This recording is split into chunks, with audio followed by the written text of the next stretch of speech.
اعوذ باللہ من الشیطان الرجیم بسم اللہ الرحمن الرحیم الحمد للہ رب العالمین وصلی اللہ علی سیدنا و نبینا ابی القاسم المصطفى محمد اللہم صلی علی محمد وعلی محمد وعلی آلہ الطیبین الطاہرین المعصومین لا سیما بقیت اللہ فی الارضین روحی و ارواح العالمین لہ الفداء ولعن الدائم علی اعدائهم اجمعین من الآن الى قیام یوم الدین رب اشرح لی صدری ویسر لی امری واحلل عقدۃ من لسانی یفقهوا قولی. قال الامام حسین علیہ السلام انی لم اخرج عشرا ولا بطرا ولا مفسدا ولا ظلما وانما خرجت لطلب الاصلاح فی امت جدی واريد ان اعمر بالمعروف وانہی عن المنکر. جو گفتگو آپ کے سامنے عرض ہو رہی تھی اس کا موضوع یہ تھا کہ قیام امام حسین علیہ الصلوۃ والسلام کے مقاصد کیا ہیں. امام حسین علیہ الصلوۃ والسلام نے جس سفر کا آغاز کیا اور جو قربانیاں دیں اور اپنی شہادت پیش کی، اس کے پیچھے کیا اسباب تھے، کیا عوامل تھے. امام حسین علیہ الصلوۃ والسلام ان تمام قربانیوں کے نتیجے میں کن نتائج کی تلاش میں تھے. جو حدیث آپ کے سامنے سرنامہ کلام میں عرض ہوئی وہ حدیث دراصل امام حسین علیہ الصلوۃ والسلام کے وصیت نامے سے مربوط ہے. امام حسین علیہ الصلوۃ والسلام نے کربلا کے لیے حرکت کرتے ہوئے اور مدینہ کو ترک کرتے ہوئے اپنے بھائی محمد ابن حنفیہ کو وصیت کی. تحریری صورت میں امام حسین علیہ السلام نے یہ وصیت اپنے بھائی کے لیے لکھی. چونکہ امام جانتے تھے یہ سفر آخری سفر ہے اور واپس برگشت کا امکان نہیں ہے، لہٰذا امام حسین نے اس وصیت نامے کے اندر ان اہداف اور ان مقاصد کی طرف رہنمائی فرمائی اور اپنے بعد والے آنے والوں کے لیے اس میں ہدایت اور رہنمائی موجود ہے. سب سے پہلے اس وصیت نامے میں امام حسین علیہ السلام نے ابتدا میں خدا کی وحدانیت کا اقرار کیا، رسالت پیغمبر صلی اللہ علیہ وآلہ وسلم کا اقرار کیا اور گواہی دی، اور اس کے بعد خطبہ آگے بڑھتا ہے. علماء فرماتے ہیں کہ یہ جو امام حسین علیہ السلام نے اس وصیت نامے میں سب سے پہلے خدا کی وحدانیت کا اظہار کیا اور رسول خدا کی رسالت کا اقرار کیا اور گواہی دی، اس کی وجہ یہ تھی کیونکہ امام حسین علیہ السلام جانتے تھے کہ میری شہادت کے بعد یہ یزیدی کارندے، یہ اموی خلیفہ اپنے آپ کو بے گناہ ثابت کرنے کے لیے الزام لگائیں گے، امام حسین علیہ السلام کی ذات پر الزام لگائیں گے اور یہ مشہور کریں گے، یہ پروپیگنڈا کریں گے کہ امام حسین علیہ السلام معاذ اللہ دین سے خارج ہو چکے تھے، شریعت پیغمبر سے خارج ہو چکے تھے اور انہوں نے خروج کیا، لہٰذا ہم امام حسین علیہ السلام کے قتل پہ مجبور ہوئے. اس وصیت نامے میں امام حسین علیہ السلام نے ثابت کیا اور ان کے اس پروپیگنڈے کو ناکام کرنے کی کوشش کی. اس لیے اس خطبے کی ابتدا میں خدا کی وحدانیت کا اقرار کیا اور رسالت کا اقرار کیا. اس کے بعد امام حسین علیہ السلام فرماتے ہیں کہ جان لو میرے نکلنے کا مقصد، میرا مدینے کا ترک کرنے کا مقصد یہ ہے. پہلے یہ بیان کیا کہ میں مدینے سے اس لیے نہیں سفر کر رہا، مدینہ اس لیے ترک نہیں کر رہا کہ میں جاہ طلب ہوں، میں دنیا کی خاطر یہ کام نہیں کر رہا، مجھے منصب کی ہوس نہیں ہے، مجھے خلافت کی کرسی پر میری نگاہیں نہیں ہیں، میں دنیاوی فائدوں کی خاطر یہ قیام نہیں کر رہا، یہ سفر نہیں کر رہا، اور نہ اس نیت سے سفر کر رہا ہوں کہ فساد برپا ہو، ظلم برپا ہو، اللہ کی زمین میں فساد ہو. میں اس لیے بھی قیام نہیں کر رہا. حسین علیہ السلام اس لیے قیام نہیں کرتے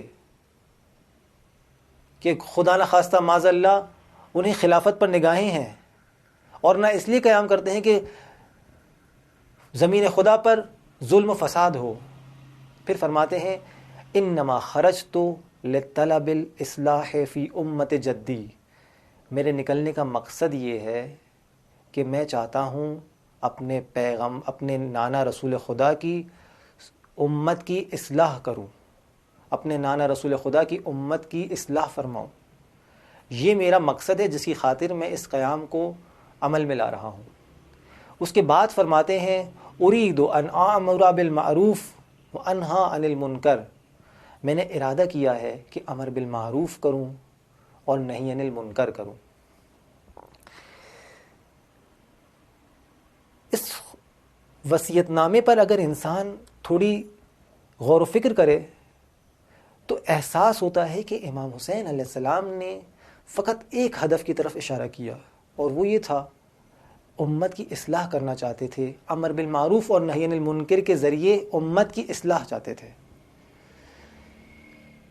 یہ وصیت نامہ امام حسین نے ہمارے لیے محفوظ کروایا، اور اس وصیت نامے میں ہمارے لیے پیغامات ہیں. وہ یہ کہ انسان کے قیام کا مقصد امر بالمعروف اور نہی عن المنکر ہو، اصلاح امت ہو. اس کی خاطر امام حسین نے قیام کیا.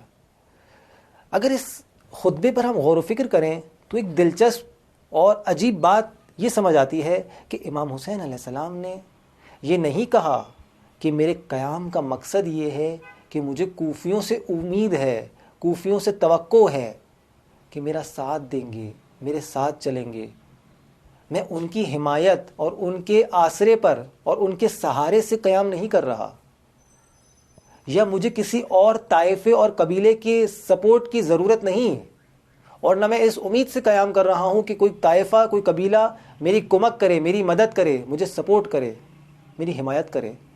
مجھے اس کی پرواہ نہیں. میں اس لیے قیام نہیں کر رہا کہ کوفیوں کے خطوط آنے والے ہیں، کوفیوں کے پیغامات آنے والے ہیں کہ مولا ہم حاضر ہیں. ساتھ ہی امام حسین علیہ السلام نے اس مقصد کو بیان کر کے یہ بھی واضح کر دیا کہ میں نے قیام اس لیے نہیں کیا کہ یزید نے مجھ سے بیعت کا سوال کر لیا ہے، اب میرا وظیفہ یہ ہے کہ میں سیلف ڈیفنس کروں، میں پیچھے ہٹوں، میں یزید سے بچ کر مدینہ چھوڑ کر مکہ چلے جاؤں، مکہ چھوڑ کر دوسرے شہر چلے جاؤں. واضح پیغام دیا، میں نے اس لیے قیام نہیں کیا. امام حسین نے یہ نہیں کہا.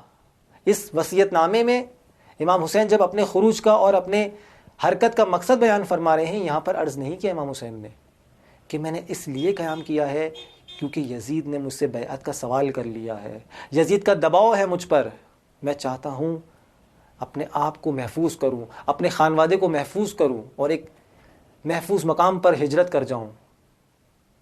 امام حسین علیہ السلام نے ان مقاصد کے لیے قیام نہیں کیا، بلکہ واضح کہا میرے قیام کا مقصد امر بالمعروف ہے اور نہی عن المنکر ہے.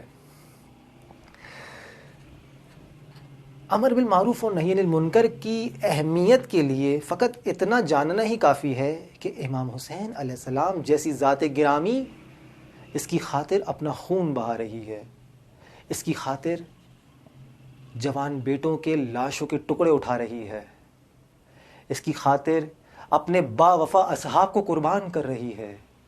اس امر بالمعروف اور نہی عن المنکر جو یہ دین کا رکن ہے، اس کی اہمیت کے لیے یہی کافی ہے، اس کی فضیلت کے لیے یہی کافی ہے. اس رکن کو زندہ کرنا اتنا ضروری ہے کہ امام حسین علیہ السلام نے تمام تکالیف برداشت کی کہ یہ رکن پامال نہ ہو جائے. 2 روایات آپ کی خدمت میں عرض ہوں گی. امام رضا علیہ السلام ہمارے 8ویں امام، ان سے منقول ہے. 2 روایات آپ کی خدمت میں عرض کروں گا جس میں امر بالمعروف اور نہی عن المنکر کی اہمیت کو بتایا گیا ہے. پہلی روایت میں امام علی رضا علیہ السلام فرماتے ہیں، اگر امام رضا علیہ السلام رسول خدا سے، یہ روایت منقول ہے، امام رضا علیہ السلام رسول خدا سے نقل کہتے ہیں کہ یہ رسول خدا سے نقل ہوا ہے. رسول خدا یہ فرماتے ہیں کہ اگر میرے امتی امر بالمعروف اور نہی عن المنکر کے جو رکن ہے اسے ترک کر دیں، اسے فراموش کر دیں، اسے رہا کر دیں، اسے چھوڑ دیں اور امر بالمعروف اور نہی عن المنکر نہ کرے، اور ساتھ ساتھ دوسرے کی گردن میں یہ وظیفے کو ڈال دیں اور کہیں یہ ہماری ذمہ داری نہیں، یہ فلاں کی ذمہ داری ہے، امر بالمعروف میرا فرض نہیں، فلاں کا فرض ہے. اس سے پوچھیں وہ کہیں فلاں کا فرض ہے، فلاں سے پوچھیں وہ کہیں اس کا فرض ہے. عالم سے پوچھیں آپ امر بالمعروف نہی عن المنکر نہیں کرتے، وہ کہے گا عوام کا فرض ہے. عوام کہے عالم کا فرض ہے. ایک دوسرے کے دوش پر ڈال دیں، ایک دوسرے کی گردن میں ڈال دیں اس فریضے کو، اس الہی فریضے کو، اس رکن دین کو. جب یہ دن آ جائیں، جب اس طرح کے افراد پیدا ہو جائیں اور جب یہ صورتحال پیدا ہو جائے، رسول خدا فرماتے ہیں پھر انتظار کرو، پھر منتظر رہو کہ عذاب الہی تم پر نازل ہو، خدا کا عذاب تم پر ٹوٹ پڑے. ہم میں سے اکثر لوگوں کا مزاج اسی طرح ہے، چاہتے ہیں اپنے کام سے کام رہے. اگر معاشرے میں برائی ہو، فساد ہو، معصیت ہو، گناہ ہو، ہماری کوشش یہ ہوتی ہے کہ اپنے کام سے کام رکھیں، دوسروں سے لا تعلق رہیں. معمولاً ایک جملہ جو سننے میں آتا ہے وہ یہ کہ مجھے کیا. اگر ایک صاحب سے پوچھا جائے آپ کے سامنے ظلم و ستم ہو رہا ہے، کیوں آپ آواز بلند نہیں کرتے؟ آپ کے سامنے معصیت ہو رہی ہے، آپ کے سامنے فساد فی الارض ہو رہا ہے، کیوں آپ امر بالمعروف اور نہی عن المنکر کا فریضہ انجام نہیں دیتے؟ تو کہے گا مجھے کیا، مجھے اپنی قبر میں جانا ہے، اسے اپنی قبر میں جانا ہے. مجھے خدا کو جواب دینا ہے، اسے خدا کو جواب دینا ہے. میرا اسے تعلق نہیں. اس کا خدا سے معاملہ الگ ہے، میرا معاملہ الگ ہے. میں اپنی زندگی کا جواب دہ ہوں، وہ اپنی زندگی کا جواب دہ ہے. میرا اسے تعلق نہیں ہے. جبکہ سوسائٹی میں جب انسان رہتا ہے تو ایک دوسرے سے رابطہ قائم ہوتا ہے، ایک دوسرے سے خاص تعلق قائم ہوتا ہے. گویا ایک مثال ہے، اگر چند افراد ایک کشتی میں سوار ہوں اور کشتی میں سوار ایک آدمی، ایک فرد، ایک شخص اس کشتی میں سوراخ کرنے کی کوشش کرے، سوال یہ پیدا ہوتا ہے آیا باقی افراد جو کشتی کے اندر بیٹھے ہوئے ہیں، آیا وہ اس سے لا تعلق رہ سکتے ہیں؟ وہ کہے مجھے کیا، یہ اس کا عمل ہے، وہ اپنی کرسی کے نیچے کشتی میں سوراخ کر رہا ہے، ہم سے تعلق نہیں، ہم اپنے عمل کے جواب دہ ہیں، وہ اپنے عمل کا جواب دہ ہے. تو یقیناً انجام یہ ہوگا کہ وہ سوراخ کرنے والا بھی ڈوبے گا اور کشتی سمیت وہ سب ڈوبیں گے جو اس صورتحال سے لا تعلق رہے، جنہوں نے یہ کہا کہ ہمارا اس سے کوئی تعلق نہیں. یہ سب نابود ہو جائیں گے، یہ سب ہلاک ہو جائیں گے. بالکل یہی مثال امام رضا علیہ السلام کی حدیث میں ہمارے پاس موجود ہے کہ جس کی امام رضا علیہ السلام فرماتے ہیں، دوبارہ ایک اور حدیث امام رضا علیہ السلام سے ہی مربوط ہے. فرماتے ہیں اگر امت امر بالمعروف اور نہی عن المنکر کے فریضے کو ترک کر دے، رہا کر دے، چھوڑ دے، تو خداوند متعال اس قوم پر، اس گروہ پر، ان لوگوں پر ایسے حکمران کو نافذ کر دے گا، ایسے حکمران کو مسلط کر دے گا ان کے اوپر جو ان پر ظلم کرتے ہوں گے، جن کے دلوں میں ذرہ برابر بھی رحم نہیں ہوگا. اور جب ان کے نیک افراد خداوند متعال کی بارگاہ میں دعا کریں گے کہ اے پروردگار ہمیں اس کے ظلم و ستم سے نجات دے، ہمیں اس ظالم اور ستمگر شخص سے نجات دے جو ہم پر مسلط ہو چکا ہے، تو خداوند متعال ان کی دعائیں قبول نہیں کرے گا، ان سے دعائیں قبول نہیں ہوں گی. کیوں دعائیں قبول نہیں ہوں گی؟ کیونکہ جب معاشرے میں ایسے بدماش، معاشرے میں ایسے فاسد لوگ کشتی میں سوراخ کر رہے تھے، یہ لا تعلق بیٹھا تھا، اسے پرواہ نہیں تھی، یہ اپنے کام سے کام رکھتا تھا، یہ اس فریضے کو ترک کر چکا تھا، یہ امر بالمعروف اور نہی عن المنکر کو ترک کر چکا تھا. نتیجے میں خداوند متعال نے ان کے اوپر ایسے لوگوں کو مسلط کر دیا، ان ظالمین کو مسلط کر دیا کہ جو ان پر رحم نہیں کرتے. پھر یہ دعائیں کرتے رہیں، ان کی دعائیں مستجاب نہیں ہوں گی، ان کی دعائیں قبول نہیں ہوں گی. کیوں تم خاموش رہے؟ کیوں تم نے آواز بلند نہیں کی؟ کیوں تم نے اپنے قول سے یا اپنے فعل سے اس ظالم سلسلے کے خلاف، اس معصیت کے خلاف، اس گناہ کے خلاف جو معاشرے میں تمہیں دکھائی دے رہا تھا قدم نہیں اٹھایا, کوئی رد عمل نہیں دکھایا, لا تعلق رہے, اپنی زندگی میں مگن رہے, اپنے کام سے کام رکھتے رہے, اپنی دنیا کی آباد ہونے میں فکر میں رہے کہ میری دنیا آباد ہو, لیکن تم نے اس فریضے کو ترک کر دیا.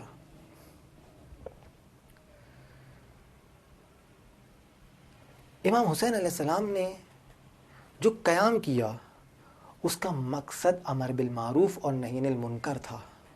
اور ایک اہم بات یہ کہ امر بالمعروف اور نہی عن المنکر کا دائرہ اور اس کا دائرہ کار بہت وسیع ہے, بہت وسعت ہے امر بالمعروف اور نہی عن المنکر کے اندر.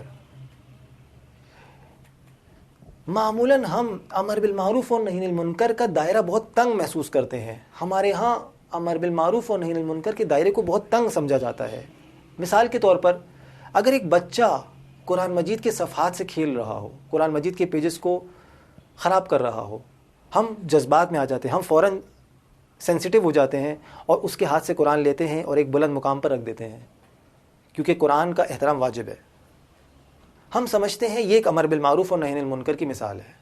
یا مثال کے طور پر ایک بے پردہ عورت ہو, ایک فاحشہ عورت ہو, ہم اسے تذکر دے دیں, ہم اسے نصیحت کر دیں کہ پردہ کرو, یہ کام مت کرو, ہم سمجھتے ہیں یہ ایک نہی عن المنکر ہے. یا وہ شخص جو بے نمازی ہو اسے نماز کی تلقین کر دیتے ہیں, یا جس شخص نے داڑھی نہیں رکھی اسے داڑھی کی تلقین کر دیتے ہیں کہ داڑھی رکھو بھائی. ہم سمجھتے ہیں امر بالمعروف نہی عن المنکر یہاں تک محدود ہے, یا یہی چیزیں امر بالمعروف اور نہی عن المنکر کے جز میں شامل ہوتی ہیں. جی ہاں, یہ امر بالمعروف اور نہی عن المنکر کے جز میں شامل ہوتی ہیں, لیکن امر بالمعروف اور نہی عن المنکر کا دائرہ بہت وسیع ہے, بہت بلند ہے. اس میں بہت ساری چیزیں شامل ہو سکتی ہیں, اور اس میں بہت ساری چیزیں شامل ہیں جس سے ہم غافل ہیں. رسول خدا صلی اللہ علیہ وآلہ وسلم فرماتے ہیں, جاننا چاہتے ہو افضل ترین امر بالمعروف اور نہی عن المنکر کیا ہے؟ فرماتے ہیں افضل ترین امر بالمعروف اور افضل ترین بہترین امر بالمعروف اور نہی عن المنکر یہ ہے کہ تم اپنے زمانے کے ظالم حکمران کے سامنے کلمہ حق بولو. اپنے ظالم حکمران کے سامنے کلمہ حق کہنا بہترین امر بالمعروف ہے, بہترین نہی عن المنکر ہے. کل کی گفتگو اگر آپ کے ذہن میں ہو, مثلی لا یبایع مثلک, مجھ جیسا اس جیسے کی بیعت نہیں کر سکتا, یزید جیسے کو میں نہیں مانتا, میں اس کا انکار کرتا ہوں. یہ امام حسین علیہ السلام ہے. وعلی الاسلام السلام اذ قد بلیت الامت براء مثل یزید. اس اسلام کی فاتحہ پڑھ دو, اس اسلام کو خدا حافظ کہہ دو, اس اسلام کو رخصت کر دو جب دیکھو اسلام پر, مومنین پر, مسلمانوں پر ایک ایسا حکمران مسلط ہو چکا ہے جو یزیدی صفات رکھتا ہے. یزید جیسا شخص اگر منبر رسول خدا پر آ جائے, خلافت کی کرسی پر آ جائے, حکومت پر آ جائے, حکمرانی پر آ جائے, تو اسلام کی فاتحہ پڑھ دو. یہ وہ درس ہے, یہ امر بالمعروف ہے جو ہمیں کلام رسول خدا اور امام حسین علیہ السلام میں نظر آتا ہے. والسلام علیکم ورحمۃ اللہ وبرکاتہ.